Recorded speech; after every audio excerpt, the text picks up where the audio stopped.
Boa tarde a todos. Estamos aqui hoje na obra da Riviera Concept, uma obra que a gente executou em Itajaí, Santa Catarina, num contexto totalmente diferente. Estou aqui com o engenheiro Gustavo, fica mais fácil você se apresentar, tá certo? Por favor, se apresente. Sou Gustavo, sou empresário e engenheiro civil.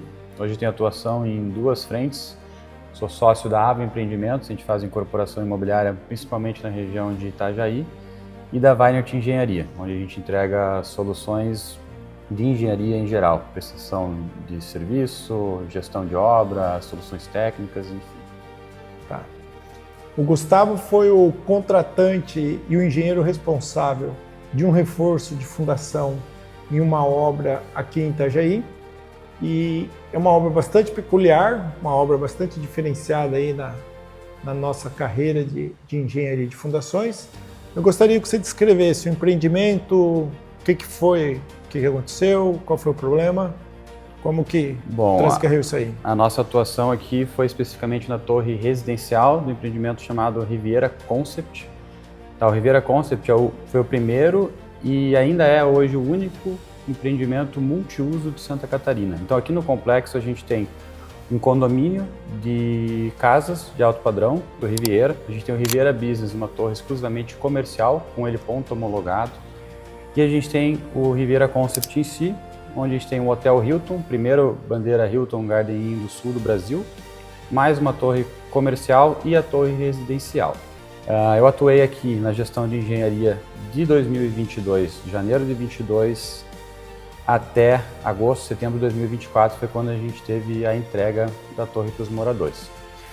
E a gente teve uma história aqui na obra de reforço de fundação. Então, quando eu assumi a gestão aqui, nós tínhamos uma situação de que a fundação existente no prédio, ela entregava capacidade de carga insuficiente para o peso final da torre. Tá. Em que momento vocês perceberam que alguma coisa não estava funcionando bem, que tinha algum detalhe que estava dando problema de recalque, alguma coisa assim? Que momento foi que foi perceptível isso? A gente teve a percepção disso, foi antes de mim, né, quando eu entrei, esses problemas já estavam mapeados, essa questão já estava mapeada, e foi no decorrer da obra, né? Algumas patologias começaram a ficar evidentes, né? Então, fissuras excessivas, o pessoal colocou alguns medidores em loco ali, algumas coisas bem caseiras, né?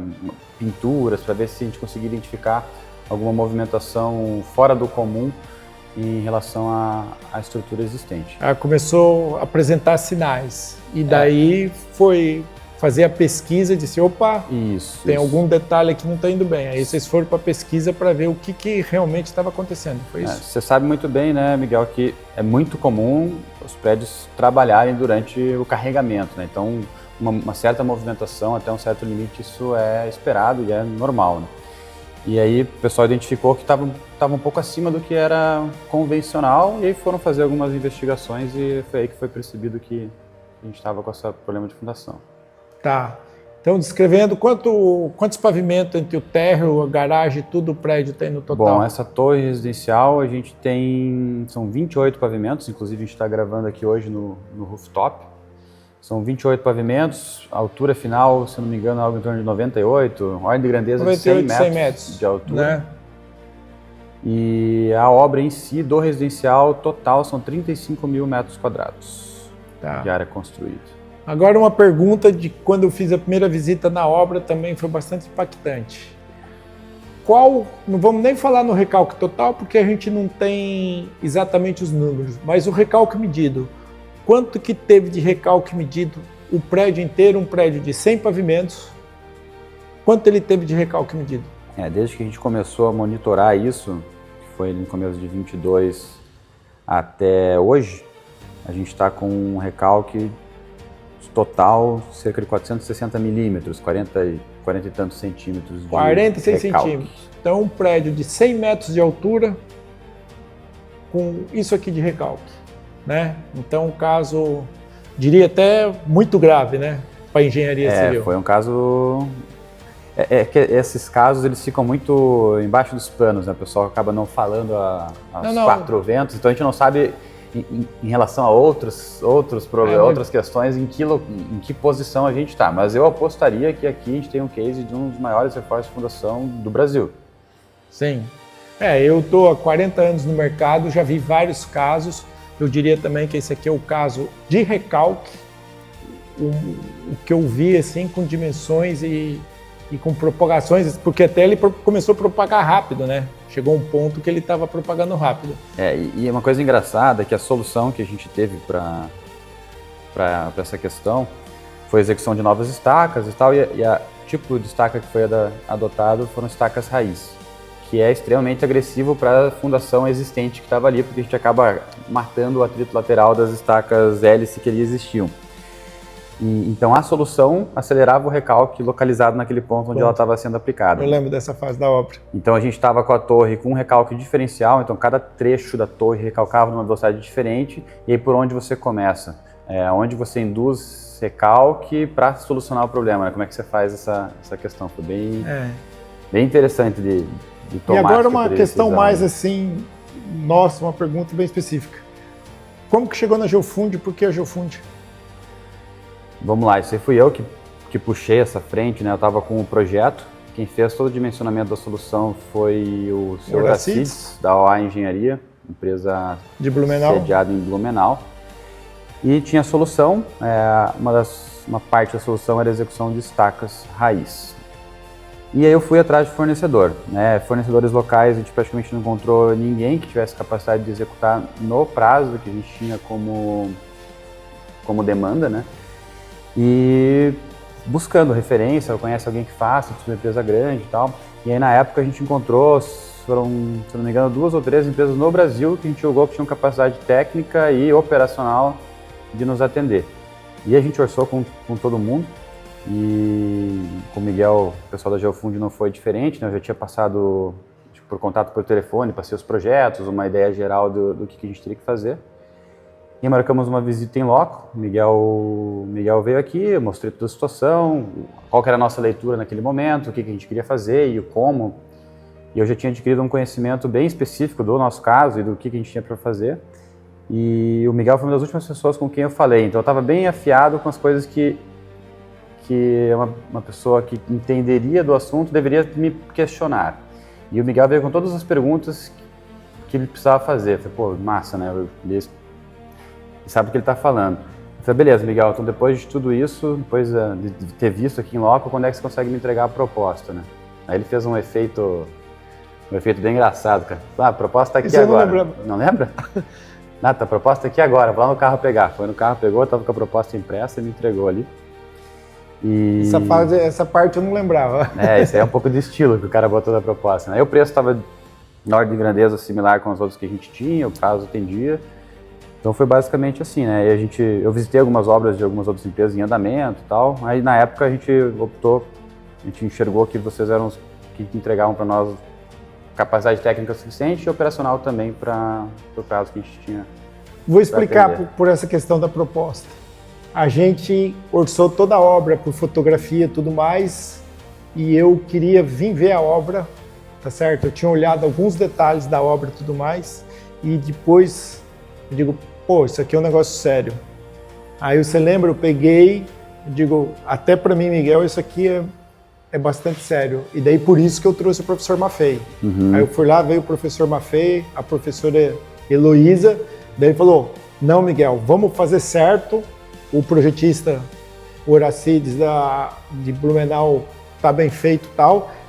A gente só tem que tomar cuidado e fazer da coisa certa, que é um prazer estar aqui dentro. Nós estamos dentro da cobertura do edifício, né? E foi um sucesso. E o que deu para ver desde o início, tanto você como o pessoal da Riviera, o Evandro e tudo mais, o que falou?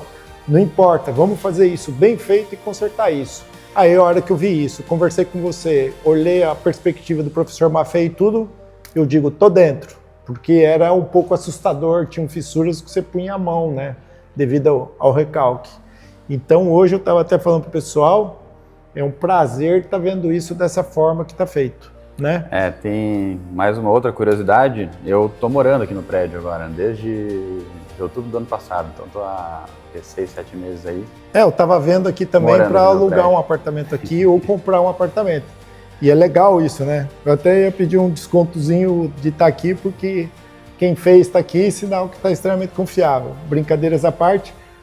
Mas eu queria que você descrevesse mais ou menos o que foi feito a nível de fundação, como que estava a fundação, números aproximados só para quem é técnico ter uma noção do que aconteceu aqui. Legal. Então, basicamente, o que a gente tinha de fundação existente? Eram estacas hélice, a hélice contínua, de 8 a 12 metros de profundidade.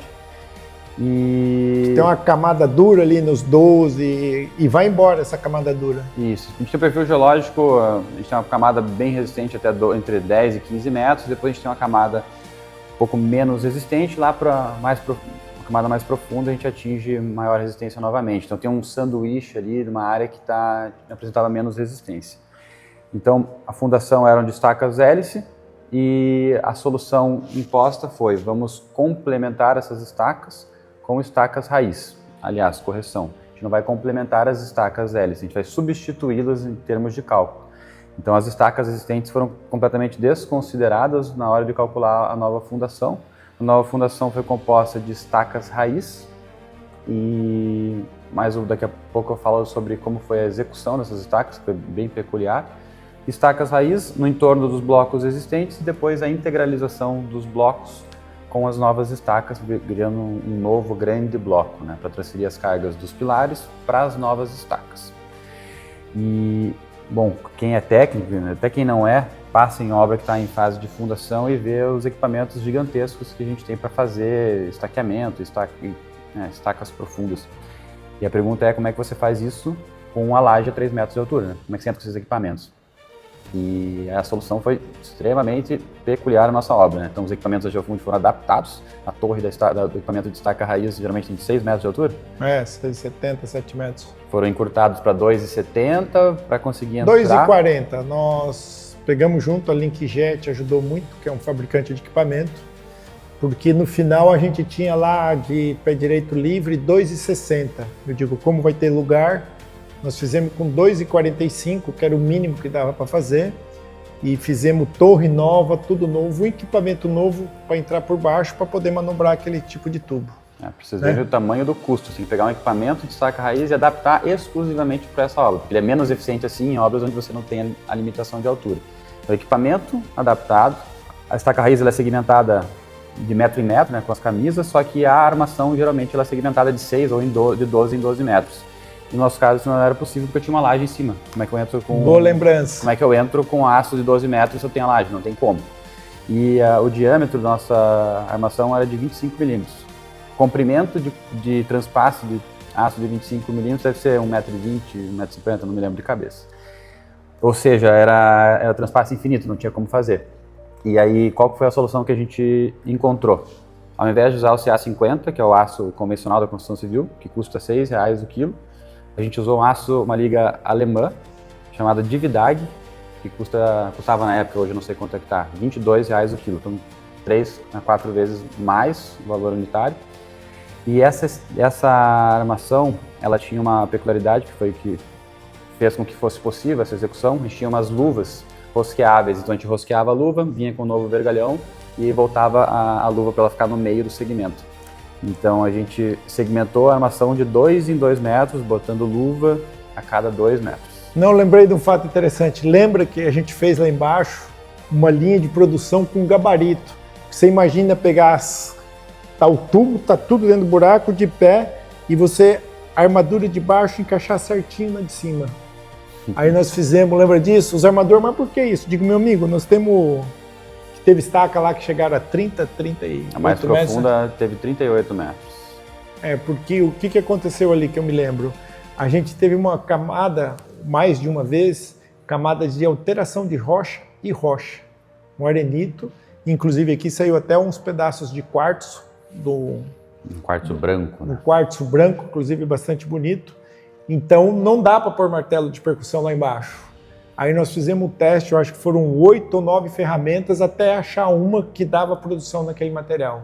Lembra disso? Lembro. Então a gente tinha variáveis, vamos tentar essa, não está indo bem, faz aquela, até que daí a gente conseguiu, acho que daí saía 2 estacas por dia, né, por equipamento.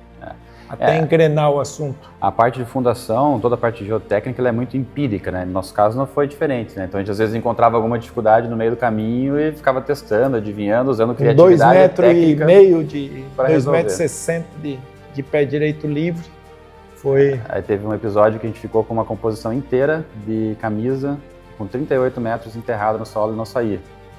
Ficamos acho, um mês até conseguir a solução. Exatamente. E tentamos jogar lubrificante, Porque o tubo de raiz é um tubo caro, porque ele é todo tratado, cimentado, eles têm vários tratamentos de vida rosca. Então um tubo hoje desse deve estar de 8 a 15 mil reais. Então você faz a conta, 40 tubos. Pessoal, concreto, eu digo, não vai concretar um negócio, nós temos 400, 500 mil reais numa estaca, nós temos que tirar esse tubo de fora, mas foi uma bela experiência. Esses dias eu tô com uma outra obra. Nós tiramos a composição? Sim. Se não sai para cima, empurra para baixo. Dá uma pancada para ir para baixo. Boa. Contando aí para o concorrente o que a gente fez, né? Boa. Então nós estamos numa outra obra e nós já usamos essa solução. E foi até o Moacir aqui, foi ideia do nosso encarregado, falou, pô, você não está vindo para cima, eu vou empurrar para baixo. Aí empurramos para baixo, soltou, aí puxamos tudo. Perfeito. Mas a grande satisfação dessa obra aqui para a Geofund, para toda a nossa equipe, tudo, é o fato da gente ver que o desafio era grande. Então eu, como conclusão pessoal, né, depois eu vou pedir para o Gustavo falar dele, se você coloca técnica, pensa naquilo, e daí vale também muito vamos dizer, a posição do Evandro, do Roberto, da Riviera, que é o seguinte, senhores, vamos resolver, nós estamos aqui para resolver, vamos usar a engenharia. E você tem a confiança mútua entre as partes, né? Então, conseguiu. O Horacides também ajudou muito. O professor Maffei, que esteve aqui 2 vezes. Por quê?